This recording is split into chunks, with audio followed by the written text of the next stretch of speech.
Hi, and thank you for watching. Today we'll do some stretching. We'll improve your flexibility, which will be good for your practice. Now, if we're doing internal martial arts like Tai Chi, Bagua, Xingyi, you might want to ask how much flexibility is required. A lot of the times people think because it's an internal style that we don't need as much flexibility, but I would suggest that more flexibility is actually essential for the practice. Now, unless you're doing competition, you don't need the kind of flexibility that allows you to bring your toes to your forehead. But being able to comfortably bring your hands and touch the ground, being able to do a proper drop stance, this kind of hip flexibility is important. Of course, in the routines, there's kicks, and being able to do the kicks properly requires this flexibility. But in addition, just the standard motions and standard postures, there's a mobility that's required through the hips that if you don't have that, you will lack certain sensation.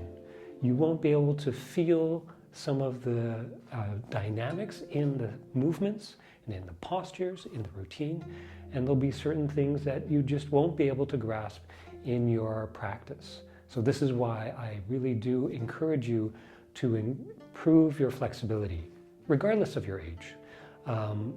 Even as you get older, I know people older than me, quite a bit older than me, who are more flexible than I am. My main suggestion is that you work on it consistently and regularly.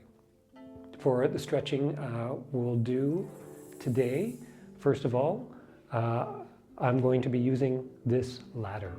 Why a ladder? For a couple of reasons. One, it's the sort of thing that a lot of people have, not expensive, folds up and you can put it away, but when you set it up, it is stable. So the stability with what you're using to assist you with your stretching is important. You can do some of these stretches. We're going to focus on hamstring stretches. You can do those using a mat sitting on the floor, but I think this is actually a better way of doing the stretching. This is a stretching technique that I learned that I'd like to share. I'll go through the overview of it and then we'll do it together. The basic idea with the stretching is that we get ourselves into a posture. We find just a moderate stretch. That's the first part. Second part, without changing anything, we engage the muscle that's being stretched. In this case, we're pushing down with our heel. We do that for a quick count of 10, and then we let that off and we go further into the stretch. So we do a slow count of 10 with the stretch. We do a fast count of 10 engaging the muscle without changing the structure of the body, and then we lean further into the stretch. So that's the overview of the stretch that I'm suggesting we do. The quick explanation as to why this is an effective technique. Inside the muscles there are stretch sensors that tell when the muscle is being lengthened. And when it senses your muscle is being extended, it will send out a message once it hits its threshold, and that will stop you from stretching further. It's a protective mechanism. So when you do that first stretch, the sensor engages, hits the threshold, and we hold it at that point. When we do the second part, where we engage the muscle without the muscle contracting, this resets that stretch sensor, thinking it has contracted, which allows the muscle to be stretched a little bit further. So that's the general concept behind this stretching. The practice of it is moderate stretch for 10, press down for a quick count of 10, move further into the stretch. So when we're doing the stretch, we bring our leg into position, making sure that we're again using something that's stable, finding a height that allows us to have the leg straight and also have the hips level. If your leg is on a support, but you're doing it by hiking that hip, then it's too high.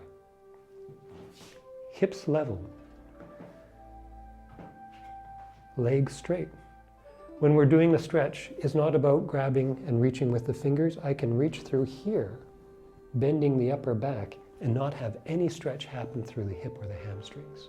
Far better is to try and keep the body relatively straight, and then from here bring the abdomen and torso forward. So avoid reaching with your arms and instead leaning forward with the torso. We come forward into that moderate stretch, relax into it for a count of 10. 1, 2, 3, 4, 5, 6, 7, 8, 9, 10. Without moving anything, push the heel down against what you're resting on. 1, 2, 3, 4, 5, 6, 7, 8, 9, 10. Relax, let off that push, lean further into the stretch. Holding that stretch, 1, 2, 3, 4, 5, 6, 7, 8, 9, 10. Pushing down, 1, 2, 3, not lightly, pushing down significantly with some 4s, 5, 6, 7, 8, 9, 10. Relax, lean further into the stretch. 1, 2, 3, 4, 5, 6, 7, 8, 9, 10. One more time, pushing down. 1, 2, 3, 4, 5, 6, 7, 8, 9, 10. Relax. Leaning into the stretch once more. 1, 2, 3, 4, 5, 6, 7, 8, 9, and 10. Gradually letting that stretch off. Good. The process is one of starting with a moderate stretch, holding that for a count of 10, pressing down with the foot, though nothing moves, for a quick count of 10, move further into the stretch. Continue that process, slow count of 10, pressing down, quick count of 10, let off the stretch without moving anything, go further into the stretch. Do that as many times as you have time for, given that this is probably a warm-up to your actual practice. But always, I do it about 3 or 4 times into that slow count of 10, always ending with the slow count of 10. Other side, same thing. There may be, you will notice if there's difference in the amount of flexibility from one leg to the other. Allow yourself to account for that difference rather than pretending they're equal and forcing one side. And then again, make sure the leg is straight, hips are level, coming into that moderate stretch. Slow count of 10. 1, 2, 3, 4, 5, 6, 7, 8, 9, 10. Without moving anything, pressing down. 1, 2, 3, 4, 5, 6, 7, 8, 9, 10. Don't let off the stretch, just relax and lean further into the stretch. 1, 2, 3, 4, 5, 6, 7, 8, 9, 10. Pressing down. 1, 2, 3, 4, 5, 6, 7, 8, 9, 10. Relax further into the stretch.